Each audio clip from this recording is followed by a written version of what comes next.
Hello guys, आपका स्वागत है अपने यूट्यूब चैनल दीपांशु की क्लासेस में। जैसा कि आपको पता है, हम लोग डेली मॉर्निंग में एजुकेशन से रिलेटेड जितनी भी न्यूज़ निकल कर आती है उन सब के बारे में हम लोग डिस्कस करते हैं। तो वीडियो को अंत तक देखिएगा, इसके बिल्कुल मत कीजिएगा।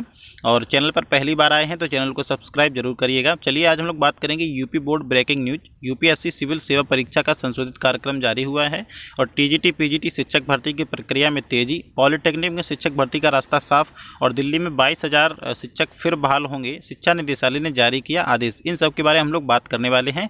तो हम लोग सबसे पहले बात करेंगे सिविल सेवा इंटरव्यू का संशोधित कार्यक्रम जारी हुआ है। यूपीएससी नई दिल्ली हिंदुस्तान ब्यूरो संघ लोक सेवा आयोग यूपीएससी ने सिविल सेवा परीक्षा 2020 के इंटरव्यू का संशोधित कार्यक्रम बुधवार को जारी कर दिया। मुख्य परीक्षा पास कर चुके अभ्यर्थियों के इंटरव्यू 2 अगस्त से 22 सितंबर 2021 तक आयोजित किए जाएंगे। पहले ये इंटरव्यू 26 अप्रैल से होने थे, लेकिन कोरोना की दूसरी लहर की वजह से इन्हें टाल दिया गया था। आयोग ने स्थिति की समीक्षा करने के बाद इंटरव्यू के नए कार्यक्रम का ऐलान किया।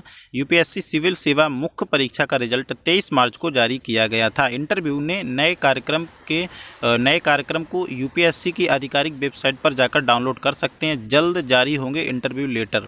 ठीक है, यूपीएससी ने कहा कि इंटरव्यू के लिए अभ्यर्थी को लेटर जल्द ही जारी कर दिए जाएंगे। इसे यूपीएससी की वेबसाइट पर जाकर डाउनलोड किया जा सकता है। 2 पालियों में आयोजित होगा इंटरव्यू सुबह और शाम की 2 पालियों में आयोजित किए जाएंगे। पहली पाली सुबह 9 बजे से शुरू होगी और दूसरी पाली दोपहर 1 बजे से शुरू होगी। पर्सनैलिटी टेस्ट लेटर में अभ्यर्थियों को यह पता चल जाएगा कि उन्हें किस पाली में इंटरव्यू के लिए जाना होगा। तो ये थी न्यूज यूपीएससी वालों के लिए। इसके बाद हम लोग बात करते हैं, इसको थोड़ा जूम कर लेते हैं। इसमें लिखा है टीजीटी पीजीटी रिक्वायरमेंट 2021 15,108 शिक्षक की भर्ती प्रक्रिया तेजी लाने की मांग। तो इसको पहले देख लेते हैं, आपको कब की न्यूज़ है। इसमें लिखा है वेडनेसडे 9 जून 2021 की ये न्यूज़ है। जैसा कि एक यूपी गवर्नमेंट जॉब का ऑफिशियल वेबसाइट से मैंने इसको स्क्रीनशॉट लिया है। तो चलिए इसमें हम लोग बात करते हैं। कोरोना की दूसरी लहर शांत पड़ने के बाद स्थितियां धीरे धीरे सामान्य होने लगी। अनलॉक होने के साथ ही रोजगार की राह भी तेजी से हो गई है। उत्तर प्रदेश माध्यमिक शिक्षा लोक सेवा चयन बोर्ड पर 15,508 शिक्षक भर्ती की परीक्षा तिथि घोषित करने का दबाव है। सुप्रीम कोर्ट ने 30 जून तक भर्ती पूरी करने के आदेश दिए, लेकिन शासकीय सहायता प्राप्त माध्यमिक विद्यालय में शिक्षक की भर्ती के लिए 29 अक्टूबर को बिना सोचे समझे विज्ञापन जारी करने के कारण चयन बोर्ड को 18 नवंबर को उसे निरस्त करना पड़ा और 15 मार्च को फिर से आवेदन प्रक्रिया शुरू करनी पड़ी। कोरोना के कारण आवेदन की अंतिम तिथि 4 बार बढ़ानी पड़ी। इसके बाद इसमें लिखा है अप्रशिक्षित स्नातक टीजीटी के 12,913 और प्रवक्ता पीजीटी के 2,595 पदों के लिए आवेदन करने वाले छात्र परीक्षा तिथि घोषित करने की मांग कर रहे हैं। अगले सप्ताह के शुरुआत में होने वाली चयन बोर्ड की बैठक में परीक्षा तिथि पर निर्णय होने की संभावना है। साथ ही प्रधानाचार्य भर्ती 2021 के अवशेष मंडलों और 2013 के सभी मंडलों के साक्षात्कार पर भी फैसला हो सकता है। इसके बाद लिखा है संस्कृत और समृद्ध प्राइमरी भर्ती का इंतजार। चयन बोर्ड टीजीटी पीजीटी भर्ती 2021 में ही फंसा हुआ, जिसके चलते संस्कृत विद्यालयों एवं संबद्ध प्राइमरी में नियुक्तियां प्रक्रिया शुरू हो पा रही है। प्रदेश में कक्षा 6 से 12 तक के 958 संस्कृत स्कूलों में रिक्त शिक्षकों को 1282 पदों पर भर्ती की फाइल चयन बोर्ड में फंसी हुई है। वहीं प्रदेश भर के 553 समृद्ध प्राइमरी में खाली पद 1565 पदों पर भी चयन बोर्ड भर्ती शुरू नहीं हो सका है। राजकीय विद्यालय में छात्रों और शिक्षकों का मांगा गया ब्यौरा। अपर शिक्षा निदेशालय राजकीय डॉक्टर अंजना गोयल ने राजकीय विद्यालय में छात्रों एवं शिक्षकों का ब्यौरा तलब किया है। सभी जिला विद्यालय निरीक्षकों को भेजे पत्र में कक्षावार छात्र संख्या है और कार्यरत शिक्षक की कितनी संख्या मांग है। तो इन सब के बारे में बताया गया है। आप लोग इसका स्क्रीनशॉट भी ले सकते हैं और आराम से इसको पढ़ सकते हैं। ठीक है, आप लोग इसका स्क्रीनशॉट लेकर पढ़ सकते हैं। तो इसके बाद हम लोग बात करते हैं दिल्ली में 22,000 अतिथि शिक्षक फिर बहाल होंगे। इसमें लिखा है शिक्षा निदेशालय ने जारी किया आदेश, 17 जून तक तैनाती होगी। अप्रैल में छुट्टियां होने के साथ ही सेवाएं कर दी गई थी समाप्त। चलिए इसको पूरा पढ़ लेते हैं और आप लोग इसका स्क्रीनशॉट भी ले सकते हैं। राजधानी दिल्ली के सरकारी वित्त पोषित और अधिग्रहित स्कूलों में 22,000 से अधिक अतिथि शिक्षकों को दोबारा बहाली होगी। बीते 20 अप्रैल को स्कूलों में गर्मी की छुट्टियां होने के साथ ही इनकी सेवाएं समाप्त कर दी गई थीं। शिक्षा निदेशालय ने बुधवार को इस फैसले की जानकारी दी। अतिथि शिक्षकों को 10 जून से 17 जून के बीच संबंधित स्कूलों में तैनाती लेनी होगी। अगर कोई इस समयावधि में तक तैनाती नहीं लेता तो समझा जाएगा कि वह इच्छुक नहीं है। निदेशालय ने साफ किया है कि आदेश उन पर लागू नहीं होगा जिनकी सेवाएं पूर्व में कमजोर प्रदर्शन और गलत व्यवहार के कारण समाप्त हो गई हैं। All India test teachers association के पदाधिकारी शोएब राणा ने कहा कि शिक्षकों के सामने आजीविका का संकट गहरा गया है। यह फैसले से उन्हें राहत मिलेगी। तो चलिए इसके बाद अगली बात कर लेते हैं हम लोग। अगली जो हमारी न्यूज़ है इसमें यूपी बोर्ड से रिलेटेड है। इसमें लिखा है यूपी बोर्ड 2 बार हेलो हेलो और पूरी हो गई बच्चों की परीक्षा, जारी कर दिए गए अंक। तो इसको एक बार देख लेते हैं। कब की न्यूज़ है? वेडनेसडे 9 जून 2021 को न्यूज़ को प्रकाशित किया गया था और ये एक गवर्नमेंट जॉब के ऑफिशियल वेबसाइट से मैंने इसको स्क्रीनशॉट लिया है। तो चलिए इसको पूरा पढ़ लेते हैं एक बार हम लोग।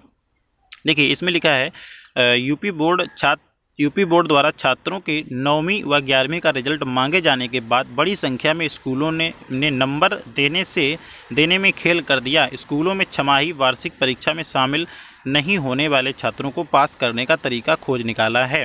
परीक्षार्थियों को सीधे फ़ोन करके 2 बार हेलो हेलो किया और 2 सवाल पूछकर उनके सभी विषयों का मूल्यांकन पूरा कर अंक वेबसाइट पर अपलोड कर दिए।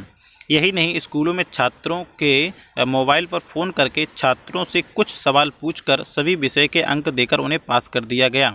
इसके बाद लिखा है इसमें ग्रामीण इलाके के अधिकांश स्कूलों में 2020 में पूरे वर्ष कक्षाएं नहीं चलीं तो पढ़ाई भी नहीं हुई। उसके बाद भी इन स्कूलों की ओर से मनमाने तरीके से वेबसाइट पर नंबर अपलोड कर दिए गए।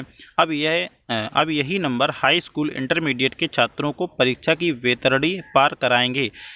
शहर के एक नामी स्कूल के प्रधानाचार्य से जब बोर्ड की ओर से मांगे गए अंकों के बारे में बात की गई तो उनका था कि जो परीक्षाएं नहीं कराई गई थी उनके भी अंक विद्यालय की ओर से वेबसाइट पर भेज दिए गए। उन्हें बताया गया कि घर बैठे बच्चों से मोबाइल पर 2 सवाल पूछकर उन्हें नंबर दे दिए गए हैं। शिक्षा विभाग एक बड़े अधिकारी की माने तो यूपी बोर्ड से जुड़े अधिकांश स्कूलों में हाई स्कूल इंटरमीडिएट की प्री बोर्ड छमाही की परीक्षाएं नहीं कराई गई। स्कूलों ने परीक्षा के बिना ही बोर्ड की ओर से मांगे गए अंक वेबसाइट पर अपलोड कर दिए। इससे पहले 9वीं 11वीं की परीक्षा भी स्कूलों में नहीं कराई गई थी। स्कूलों ने बिना परीक्षा के ही 9वीं 11वीं के अंक भेज दिए। स्कूलों की ओर से मनमाने तरीके से अंक भेजे जाने के बाद मेधावी छात्रों का कहना है कि मोबाइल पर ही 2 सवाल पूछकर ही नंबर देने से उनके हित प्रभावित होंगे क्या? कोरोना संक्रमण के चलते प्रदेश सरकार ने यूपी बोर्ड की हाई स्कूल एवं इंटरमीडिएट की परीक्षाएं निरस्त कर दी हैं। परीक्षा निरस्त करने की आधिकारिक घोषणा से पहले बोर्ड सचिव की ओर से प्रदेश के सभी जिला विद्यालय निरीक्षकों से हाई स्कूल इंटरमीडिएट के छात्रों के प्री बोर्ड छमाही के अंक के साथ 1 वर्ष पहले ही परीक्षार्थियों तथा 9वीं और 11वीं के छमाही वार्षिक परीक्षा के अंक मांगे गए थे। बोर्ड द्वारा मांगे जाने के बाद स्कूलों ने बिना किसी परीक्षा के एक मोबाइल कॉल पर छात्रों की परीक्षा लेकर बोर्ड नंबर भेज दिए हैं। तो ये कैसा क्या कर रहे हैं? जो बच्चे नहीं पढ़ रहे हैं तो फ़ोन पर कितना 1-2 सवाल पूछकर कितना आप पूछ सकते हैं? क्या आप अंदाज़ा लगा सकते हैं कि इसको क्या जानकारी है? जबकि क्लासें नहीं चली हैं, साफ बताया जा रहा है इसमें। इसके बाद हम लोग बात करते हैं पॉलीटेक्निक में शिक्षक भर्ती का रास्ता साफ। नई नियमावली के अनुसार पदनाम व वेतनमान। देखिए इसमें लिखा है लेवल 9 एवं प्रदेश वेतन 56,100 रुपये। एमटेक एवं एमटेक व पीएचडी दोनों उपाधियां रखने वाले अभ्यर्थियों को व्याख्यात्मक के पद पर सीधे लेवल 10 से नियुक्ति होगी और प्रदेश वेतनमान 57,700 रुपये होगा। चलिए इसको पूरा पढ़ लेते हैं, आपको पूरा जानकारी देते हैं। प्राविधिक शिक्षा विभाग के अधीन संचालित राजकीय पॉलीटेक्निक संस्थाओं में व्याख्यात लेक्चर के रिक्त पड़े 2400 पदों पर भर्ती का रास्ता साफ हो गया। अखिल भारतीय तकनीकी शिक्षा परिषद के मानकों के अनुसार नई सेवा नियमावली न बन पाने की वजह से वर्ष 2018 से भर्ती पर रोक लगी हुई थी। अब सेवा नियमावली की कैबिनेट की मंजूरी मिल जाने के बाद यह तकनीकी बाधा दूर हो गई है। प्रदेश में इस समय 150 राजकीय पॉलिटेक्निक संस्थान हैं। इनमें से व्याख्याता के पद पर भर्ती पर उत्तर प्रदेश लोक सेवा आयोग के माध्यम से होती है। पॉलिटेक्निक में व्याख्याता के कुल 3600 पद स्वीकृत हैं, जबकि मौजूदा समय में लगभग 1200 ही कार्यरत हैं। रिक्त पदों का अध्याचन प्राविधिक शिक्षा निदेशालय के माध्यम से आयोग को भेजा जाता है।